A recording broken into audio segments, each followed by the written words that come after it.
Assalamualaikum warahmatullahi wabarakatuh. Selamat pagi anak-anak, bagaimana kabarnya? Semoga selalu diberikan kebahagiaan dan kesehatan, kemudian selalu semangat untuk menjalani hari. Sebelum kita memulai pelajaran kita pada pagi hari ini, kita berdoa terlebih dahulu menurut agama dan kepercayaan masing-masing. Berdoa dimulai. Berdoa selesai. Tentunya Ibu akan melakukan pengecekan terhadap kehadiran terlebih dahulu. Ini pertemuan pertama ya, jadi pasti tidak ada yang absen. Kita lanjut saja ke tujuan pembelajaran. Tujuan pembelajaran kita hari ini adalah melalui kegiatan pembelajaran dengan menggunakan model pembelajaran berbasis proyek serta pendekatan saintifik, peserta didik dapat mendeskripsikan konsep, unsur, prinsip, bahan, dan teknik dalam berkarya seni rupa dengan rasa ingin tahu, tanggung jawab, disiplin selama proses pembelajaran, dan bersikap jujur, percaya diri, serta pantang menyerah. Untuk materi pembelajarannya sendiri, hari ini kita akan mendeskripsikan konsep, unsur, prinsip, bahan, dan teknik dalam berkarya seni rupa. Kemudian, apa pengertian dari seni rupa? Seni rupa merupakan suatu cabang seni yang tujuan utamanya adalah untuk menghasilkan sebuah karya seni yang indah dan berkualitas, sehingga karya seni yang dihasilkan tersebut dapat dirasakan oleh anggota indera pada tubuh manusia, khususnya indera pendengar dan penglihatan. Selanjutnya adalah konsep berkarya seni rupa. Berekspresi merupakan salah satu kebutuhan hidup manusia sebagai insan budaya. Realitas internal kehidupan spiritual kita membutuhkan penyaluran agar kita dapat mencapai keseimbangan kehidupan rohania yang sehat. Kita dapat memahami suatu konsep berkarya seni rupa melalui beberapa proses, diantaranya adalah mengamati, menanya, mencoba, menalar, dan menyajikan karya seni rupa.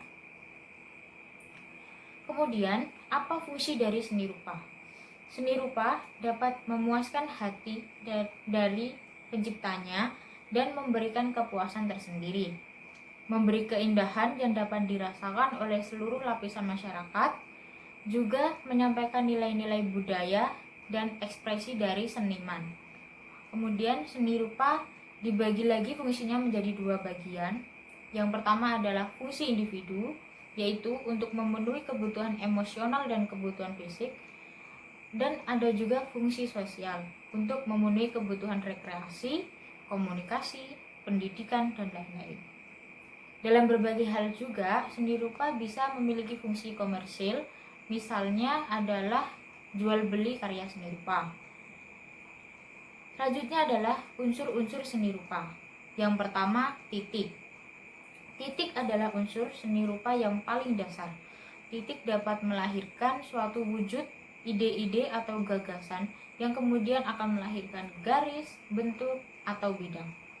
Yang kedua adalah garis. Garis dapat dibedakan menjadi garis lurus, lengkung, panjang, pendek, horizontal, vertikal, diagonal, berombak, putus-putus, spiral, dan lain-lain. Setiap garis memiliki kesan sendiri-sendiri. Misalnya garis lurus memberi kesan tegas dan garis lengkung memberi kesan lembut. Yang ketiga adalah bidang. Bidang merupakan pengembangan garis yang membatasi suatu bentuk sehingga membentuk bidang yang melingkupi dari berbagai sisi. Bidang mempunyai sisi panjang dan lebar serta memiliki ukuran. Misalnya adalah bangun ruang seperti persegi, persegi panjang, segitiga, belah ketupat, dan lain-lain. Yang keempat adalah bentuk. Bentuk dikelompokkan menjadi dua macam, yaitu geometris dan non-geometris. Bentuk geometris merupakan bentuk yang terdapat pada ilmu ukur, misalnya kubus, balok, tabung, kerucut, dan bola. Untuk bentuk non-geometris adalah bentuk yang meniru bentuk alam seperti manusia, tumbuhan, dan hewan. Yang kelima adalah ruang. Ruang dapat digolongkan menjadi dua, yaitu ruang nyata dan ruang ilusi. Ruang nyata misalnya ruangan kamar, ruang tamu, ruang makan, dan lain-lain. Serta ruang ilusi atau ruang khayalan misalnya adalah ruangan yang terkesan dari sebuah lukisan. Yang keenam adalah warna.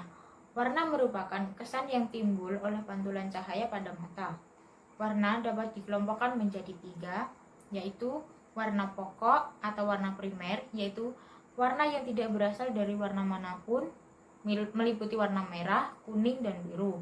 Yang kedua adalah warna sekunder, yaitu campuran dari warna primer, misalnya hijau yang dicampur antara kuning dan biru, orange yang dihasilkan dari merah dan kuning, serta ungu yang dihasilkan dari merah dan biru.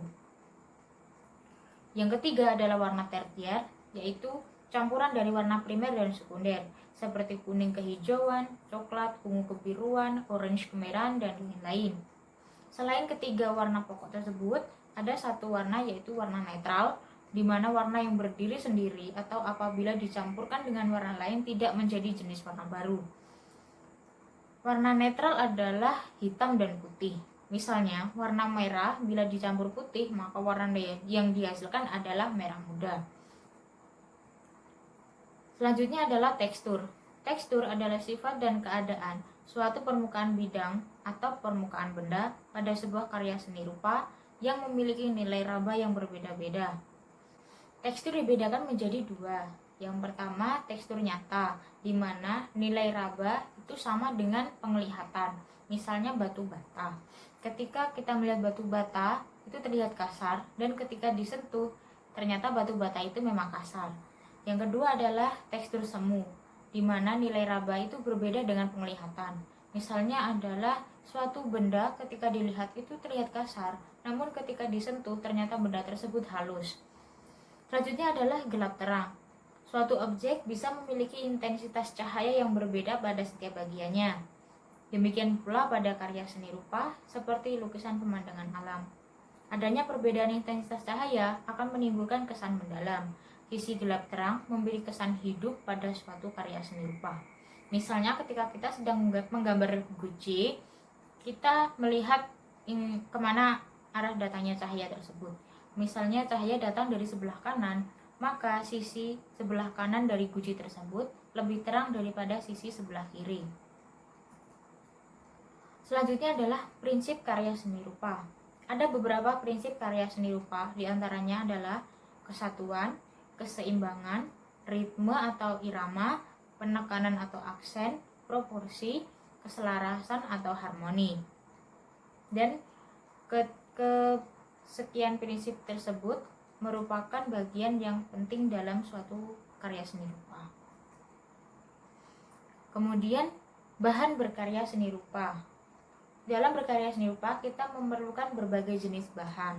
Yang paling umum digunakan diantaranya adalah pensil, kanvas, kertas, drawing pen, kunte, krayon, spidol, cat air, cat poster, cat akrilik, cat minyak, palet, kuas, maupun komputer untuk bagian seni rupa ketika kita ingin mendesain secara digital. Selanjutnya, teknik berkarya seni rupa.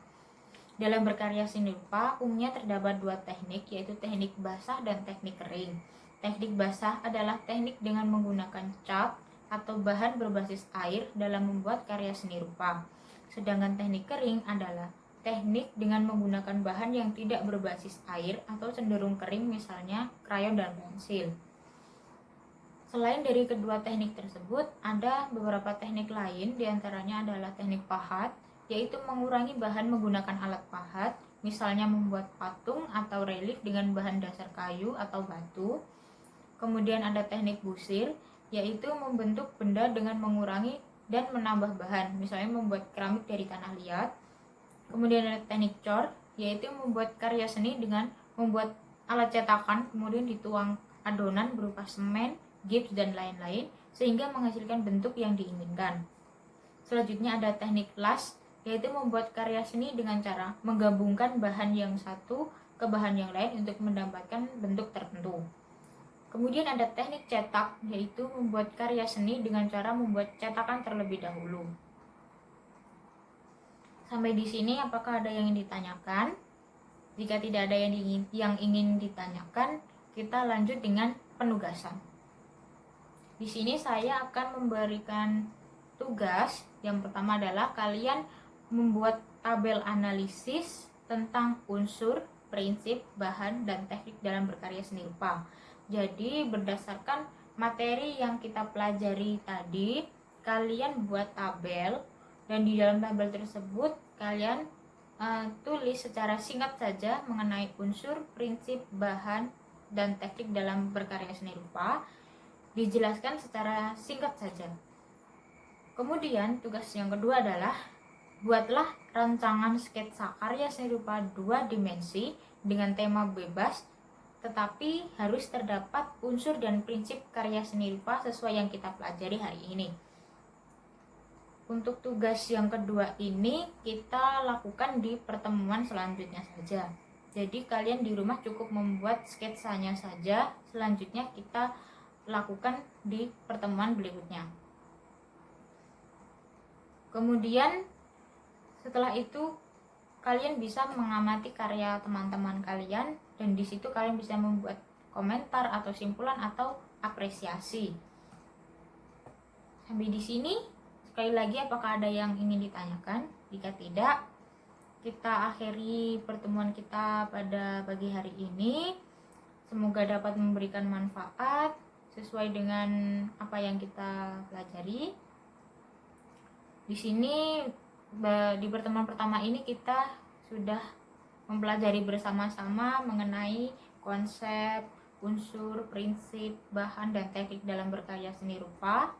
Kemudian ingat tugasnya, jangan lupa untuk tugas yang pertama yang berupa tabel tadi dikumpulkan hari ini, saya tunggu di meja saya di jam istirahat nanti ya. Kemudian untuk materi selanjutnya kita akan mempelajari tentang karya seni rupa berdasarkan jenis, tema, dan nilai estetis. Dan jangan lupa di pertemuan selanjutnya mengenai tugas membuat rancangan sketsanya ya. Sampai di sini pertemuan kita hari ini, semoga dapat bermanfaat. Kurang lebihnya mohon maaf dan terima kasih.